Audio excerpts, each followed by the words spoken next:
akhirnya nggak kerasa juga ya, kita udah hampir di penghujung bulan Ramadan. Dan ini gue syuting di tanggal 27 Maret, dan katanya Lebaran Idul Fitri ini jatuh di tanggal 31 Maret. Ya mungkin nanti bakal ada keputusan dari Kemenak kayak gimana ya, tapi sejauh sekarang sih katanya 31 Maret ya, untuk Lebaran Idul Fitri ini. Dan mau deket-deket Idul Fitri ini, biasanya orang-orang itu cair THR, dan sebagian besar ya orang-orang biasanya mudik. Begitupun di sini, gue sendiri akan mudik ya. Dan kira-kira nih, sebagai konten kreator ceritanya, gadget apa aja sih yang bakal gue bawa pas mudik untuk membantu gue agar terus produktif dan nyaman pas mudik nanti. Dan mungkin kalau kalian juga tertarik dengan gadget-gadget yang bakal gue bahas di video kali ini, nanti untuk link pembeliannya bakal gue taruh di kolom deskripsi. Nah, jadi ini dia 5 list gadget yang bakal gue bawa mudik nanti. Biar gue ini tetap produktif dan juga nyaman ketika nanti gue pulang kampung. Gadget pertama yang bakal gue bawa mudik nanti adalah ini guys. Ini tuh adalah powerbank Rapatech Origin On. Nah, jadi untuk powerbank yang bakal gue andalkan ketika pas mudik nanti di kampung adalah powerbank dari Rapatech ini ya. Jadi itu adalah powerbank yang udah bisa wireless dan bahkan udah support MagSafe. Jadi powerbank ini menurut gue bakal sangat cocok nih untuk HP flagship kalian. Apalagi yang emang udah support wireless charging, terutamanya iPhone yang udah support MagSafe juga. Meskipun juga kalau kalian mau nyambunginnya pakai kabel tetap bisa ya. Jadi nggak cuma wireless aja, kalian pakai kabel pun ini bisa. Untuk output dayanya sendiri, di sini kalau untuk wireless ya 15 watt untuk dayanya. Sedangkan kalau kalian pakai kabel untuk charging HP kalian dengan powerbank ini dayanya bisa sampai 20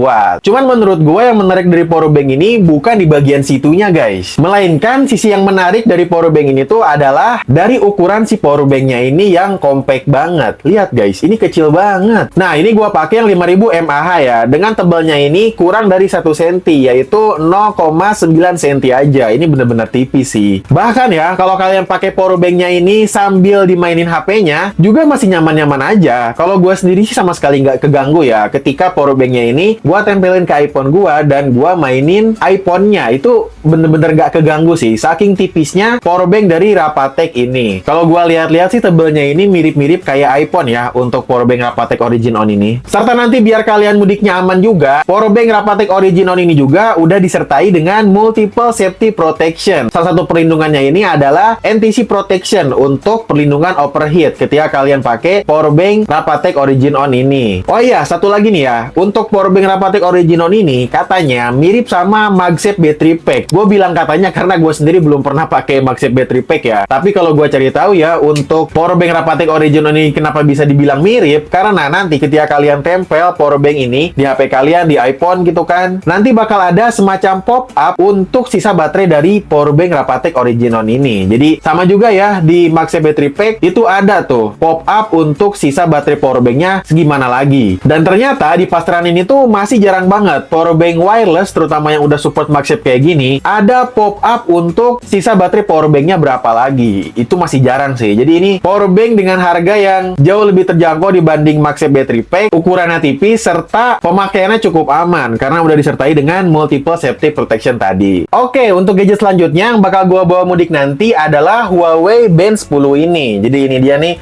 Huawei Band 10 ini baru aja kemarin gua review juga untuk beberapa fitur di Huawei Band 10 ini. Huawei Band 10 ini gua bawa nanti bakal sekaligus berfungsi sebagai jam tangan ya. Ya, ini dipakainya seperti ini ya. Ini fungsi sederhananya sebagai jam tangan aja sih. Cuman kan selain itu juga tentunya di Huawei Band 10 ini banyak banget nih fitur yang ditawarkannya. Kayak misalkan untuk monitoring kesehatan gua selama mudik pun ya jadi lebih terpantau. Ataupun nanti pas mudik gue ingin olahraga ya juga bakal kepake gitu kan untuk sport monitoringnya. Ya mungkin seenggaknya kalau gua nanti mudik untuk olahraga yang gua lakukan kayaknya bakal jalan kaki aja ya. Tapi kan nanti ya kalau gua bawa ini bakal tetap ke tracking nih untuk olahraganya. Terus juga untuk baterai Huawei Band 10 ini lumayan cukup awet ya. Jadi kalau misalkan kalian mudiknya cuma 1 mingguan, itu kayaknya kalian nggak perlu bawa casan deh. Karena pemakaian normal gua untuk Huawei Band 10 ini masih bisa bertahan untuk waktu seminggu pemakaian normal. Jadi kayaknya kalau mudiknya cuma semingguan, nggak lebih dari seminggu, ya nggak perlu bawa casan sih. Karena malah klaimnya dari Huawei sendiri, Huawei Band 10 ini bisa nyampe 14 hari. Cuman sih pemakaian normal harusnya di sekitaran 10 hari kurang lebihnya. Selengkapnya soal Huawei Band 10 ini, terutama soal fitur-fiturnya ada apa aja, udah gue bahas di video ini ya. Jadi kalau kalian masih kepo soal Huawei Band 10 ini, silakan mampir di video tersebut. Oke, untuk gadget selanjutnya yang bakal gue bawa adalah TWS ya. TWS yang gue bakal andalkan adalah TWS dari Ripple. Ini tuh adalah adalah Ripple Reports Prime. Jadi untuk kebutuhan hiburan, karena gue sendiri sering nonton anime di B-Station gitu kan. Nah, di sini gue bakal mengandalkan TWS Ripple Reports Prime ini. Ini sebenarnya kiriman dari brand ya. Jadi Ripple langsung ngirimin ke gue buat gue review dan buat gue bikinin konten affiliate-nya. Cuman ternyata gue sangat suka sih untuk TWS Ripple Reports Prime ini, karena ukurannya yang compact ini nih. Tuh guys, ini ukurannya compact banget kalau kalian lihat. Dibanding TWS gue sebelumnya, di sini gue punya Lenovo apa ini tuh ya. Tuh lihat guys, ukurannya hampir 3 kali lipat dari TWS Ripple Reports Prime ini. Jadi ini bakal gue pakai banget sih, karena gue suka nih produk yang compact seperti ini. Dan dengan alasan gue tadi, menurut gue TWS Ripple Reports Prime ini bakal cocok banget untuk gue bawa mudik, karena tadi mengingat ukurannya yang compact seperti ini. Jadi ini kalau gue bawa-bawa nggak bakal makan tempat ya. Lalu TWS ini juga udah dapet rating IPX4 ya. Jadi nanti kalau misalkan kalian olahraga nggak sengaja kecepatan air, ini masih aman banget, asalkan jangan dibawa berenang ya. Kalau misalkan sekedar kecepatan air mah ya ini aman-aman aja sih. Lalu juga di sini udah Bluetooth 5.3. Jadi ini menurut gua sih minim delay ya. Kalaupun kayak dipakai nonton ataupun untuk ngedit, menurut gue ini masih aman-aman aja. Masih nyaman dan oke lah. Lalu juga ini tipe TWS-nya yang half in ear ya. Dan ternyata TWS tipe yang seperti ini cocok di telinga gua. Jadi nggak kerasa sakit gitu sih. Karena gua pakai yang TWS in ear tuh nggak tahu, kayak ngerasa sakit aja. Kalau ini gua sama sekali nggak merasakan sakit sih. Ya mungkin nggak tahu ya, tipe telinga orang beda-beda. Tapi gue sendiri cocok pakai TWS yang half in ear ini. Lalu juga TWS Ripple Reports Prime ini udah ada sensor untuk kontrol musiknya ya. Jadi kayak buat sekedar play dan pause musik bisa. Lalu juga kalau kalian mau next dan previous musiknya juga bisa. Jadi udah praktis lah ya. Kalau kalian mau kontrol-kontrol musiknya bisa lewat TWS-nya aja. Nggak perlu repot-repot lewat HP-nya. Lalu juga untuk koneksi Bluetooth-nya ternyata udah cukup pintar. Jadi udah otomatis ya untuk connect dan terdisconnect-nya. Jadi kalian nggak perlu konekin ataupun disconnect TWS-nya ini lewat HP-nya. Nanti dia udah bakal otomatis ke connect dan terdisconnect secara otomatis. Jadi nanti ketika kalian ambil TWS-nya, nanti bakal connect secara otomatis. Dan ketika kalian taruh TWS-nya, lalu kalian tutup untuk charging case-nya, dia bakal terdisconnect secara otomatis juga. Untuk playtime-nya sendiri, katanya klaim dari Ripple ini bisa nyampe 25 jam ya, dengan charging case-nya. Cuman kalau untuk TWS-nya sendiri, bisa mampu bertahan 5-6 jam aja. Yaitu lumayan cukup lama ya. Kalaupun kalian mudik selama 24 jam, harusnya sih ini masih aman-aman aja ketika kalian sebelumnya charge sampai full. Kemudian gadget berikutnya yang bakal gue bawa adalah ini ya. Ini tuh adalah salah satu alat tempur gue buat ngonten nih, yaitu neck holder dari Telesin. Nah ini dia penampakannya kurang lebih seperti ini. Jadi pas gue mudik ini biar bisa tetap produktif bikin konten, jadi gue bakal bawa ini ya. Karena untuk sekarang-sekarang pun ya gue sering banget ngandelin Telesin neck holder ini. Lagian juga ini sebenarnya kalau gue lipat nih untuk neck holder ini bisa banget jadi compact kayak gini. Jadi nanti kalau kalian bawa di tas ini nggak akan makan tempat. Jadi gadget ini, Telesin neck holder ini tuh biasa digunakan untuk konten berjenis POV ya. Biasa digunakan kayak untuk bikin konten motovlog atau konten street photography atau konten-konten unboxing yang tipenya ini semacam POV kayak gitu. Ataupun kayak misalkan sekedar untuk nge-vlog, menurut gue sih ini bakal membantu banget sih neck holder dari Telesin ini. Nah, untuk tipe holder HP-nya di sini, untuk Telesin neck holder ini dia menggunakan sistem magnetik ya. Jadi disarankan kalian kalau mau pakai Telesin neck holder ini, HP kalian udah disertai dengan case tipe magnet kayak gini. Nah, di sini gue punya iPhone 15 yang udah dipakein magnetic case seperti ini. Ataupun misal HP kalian iPhone kayak gini yang udah support MagSafe, ya kalian pakainya tinggal tempel aja kayak gini sih. Tuh, ini kan udah nempel dan magnetnya ini dia nempelnya kuat banget. Meskipun juga kalau kalian nanti nggak punya magnetic case atau iPhone yang udah support MagSafe kayak gini, nanti dalam paket pembeliannya bakal juga disediakan untuk magnetic ringnya ya, yang nanti kalian bisa tempel di bagian belakang HP kalian ataupun di case HP-nya. Jadi tetap dipermudah sih untuk cara pakainya ya. Meskipun belum punya magnetic case atau HP yang udah support MagSafe kayak gini ya, nanti bakal disediakan untuk ring magnetiknya. Untuk cara pemakaiannya ini simple banget ya. Tinggal kalian buka di bagian sini. Jadi nanti ada tombol nih. Set, gua buka. Bentar ya. Oh, dari sini nih bukanya. Lalu ini tinggal dikalungin kayak gini aja. Nah, udah deh kayak gini doang nih. Ini sih jauh lebih simple ya dibandingkan kalau kalian pakai chest strap. Karena sebelumnya gue tuh pakai chest strap dan nggak kepake karena emang ribet banget untuk cara pakainya. Kalau ini cuma kayak gini doang nih.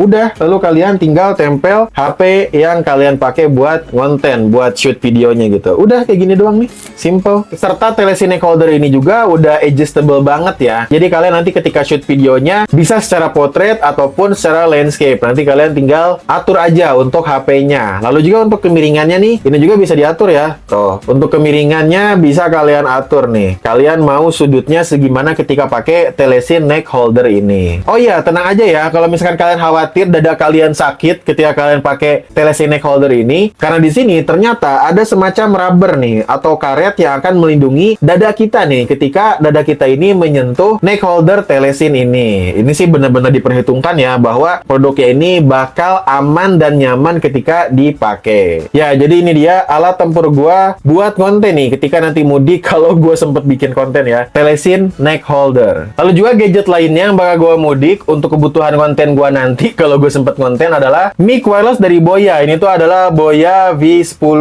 Jadi untuk kebutuhan audio konten gua di sini tuh biasanya mengandalkan mic dari Boya ini ya. Nih mic sebenarnya gua pakai nih. Ini mic wireless dari Boya V10. Jadi biar nanti gua pas mudik, mungkin gua mau bikin konten dan audionya ini biar bagus juga ya, gua bakal pakai mic Boya V10 ini sih. Karena alasannya yang pertama ini tuh cukup compact, kecil banget tuh bisa kalian lihat. Jadi simple dan sederhana ya untuk tampilan dari mic Boya V10 ini. Selain itu juga untuk kualitas audio dari mic Boya ini tuh bener-bener bagus ya. Nggak usah diragukan lagi lah. Produk-produk dari Boya ini tuh biasanya kualitas audionya cukup bagus. Apalagi ini harganya cukup terjangkau ya. Menurut gue sih ini adalah mic wireless harga 300 ribuan yang udah sangat oke sih untuk hasil audionya. Nah, untuk tipenya di sini tuh karena HP gue semuanya port chargingnya pakai Type C ya. Di sini makanya gue pilih yang receivernya ini pakai Type C. Nih bisa kalian lihat. Jadi kalau nggak salah untuk tipe dari Boya ini tuh P10 P20 itu untuk Type C, kalau P1 P2 itu untuk Lightning. Nah, di sini gue pilih yang mic-nya satu doang ya. Jadi yang P10, kalau P20 itu yang mic-nya dua. Nanti kalian cek langsung aja link yang ada di kolom deskripsi ya. Lalu juga ditambah mic ini tuh dia udah ada fitur noise cancellingnya ya. Fitur ini tuh bakal berguna banget nih untuk kita yang sering konten di tempat yang berisik. Jadi kan kalau kita konten kadang-kadang nggak terkendali ya suara-suara berisik tuh biasanya suka ada aja. Coba ya kita nyalakan untuk fitur noise cancelling yang ada di mic Boya V10 ini. Di sini ada tulisannya NR, nih yang warna biru. NR berarti noise reduction harusnya ya. Gua pencet, nah dia bakal berubah warna hijau kayak gini. Dan ini dia suara hasil dari mic Boya yang udah gua nyalakan untuk noise reductionnya. Gimana menurut kalian? Di sini ada suara kipas nih, kurang lebih bakal seperti ini ya. Untuk suara noise cancellingnya, kalau misalkan di indoor untuk hasil suaranya. Nah ini dia, gua udah matiin untuk noise reductionnya. Kalau kalian pengen tahu hasil di outdoor seperti apa, gua akan tunjukin ya. Kalau di outdoor mic Boya V10 ini bakal seperti apa kalau dipakai buat konten. Oke, jadi ini dia hasil suara dari mic Boya V10. Gue ini lagi di outdoor dan bisa kalian dengar sendiri di sini banyak angin dan kurang lebih suasananya seperti ini. Jadi kalau kalian konten di outdoor ya kurang lebih bakal kayak gini sih. Ini belum gue nyalakan untuk noise reduction-nya. Gue akan coba nyalakan untuk noise reduction-nya ya. Nah, ini gue nyalakan set. Nah, oke, jadi ini dia hasil suara dari mic Boya V10 dan gue udah nyalakan untuk noise reduction-nya. Dia bakal kayak gini untuk hasil suaranya. Gimana menurut kalian? Ini gue balik lagi ya. Nah, ini gue matiin untuk noise reduction-nya. Kurang lebih seperti ini untuk hasil suaranya. Ini gue agak mundur dikit. Gue jalan ke sini, gue jalan ke sini. Suaranya masih jelas atau enggak? Ini kurang lebih jarak mungkin 3 meteran lah. Dia bakal kayak gini ya untuk hasil suaranya. Nah, mungkin selanjutnya kita akan coba tes seberapa jauh mic Boya ini bisa menangkap suara ya. Gua akan coba jalan ke sana. Katanya sih ini jaraknya bisa nyampe 50 meter, cuman nggak tahu ya. Kita nanti lihat aja. Gua akan coba jalan ke sana.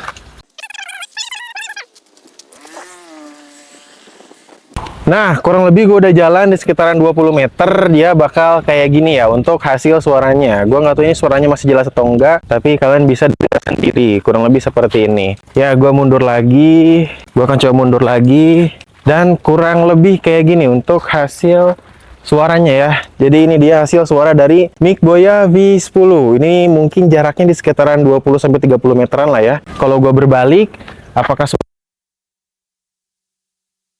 dan gue balik lagi, ini suaranya seperti ini ya. Gue balik lagi, kalian bisa dengar sendiri apakah gue pas berbalik itu suaranya udah keputus atau enggak ya.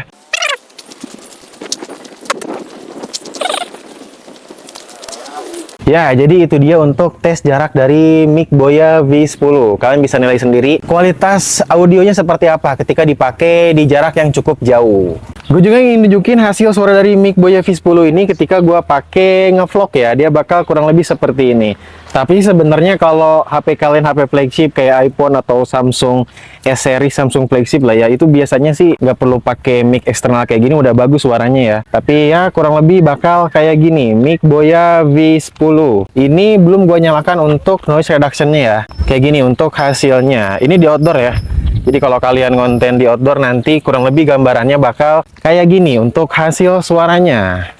Ya, jadi itu dia beberapa gadget yang bakal gue bawa ketika gue nanti mudik. Dan itu mungkin posisinya gue sebagai konten kreator ya. Kalau mungkin kalian bukan konten kreator ya bisa aja beda gitu untuk gadget yang bakal dibawa ketika nanti mudik. Ya mungkin tadi gadget yang bukan non kreator mah paling kayak power bank, terus Huawei Band 10 sama TWS Ripple Reports Prime tadi. Kalau untuk telepsi neck holder sama mic Boya ini mungkin lebih ke buat konten kreator ya. Jadi nanti semoga ya gue mudik pun gue tetap bisa produktif untuk bikin konten dan juga lebih nyaman lah ya ketika gua nanti mudik di kampung gua nanti. Jadi ya gitu aja. Selamat Hari Raya Idul Fitri bagi kalian yang merayakannya. Lalu kalian pun kalau yang mudik hati-hati di perjalanan. Semoga kita selamat sampai tujuan dan selamat bersilaturahim berkumpul bersama keluarga di kampung halaman. Minal aidin wal faizin, pokoknya bagi kalian yang merayakan Hari Raya Idul Fitri. Jadi gitu aja untuk video kali ini. Thanks parah bagi kalian yang udah nonton video ini sampai habis. Jangan lupa like, komen, dan subscribe. Bye-bye.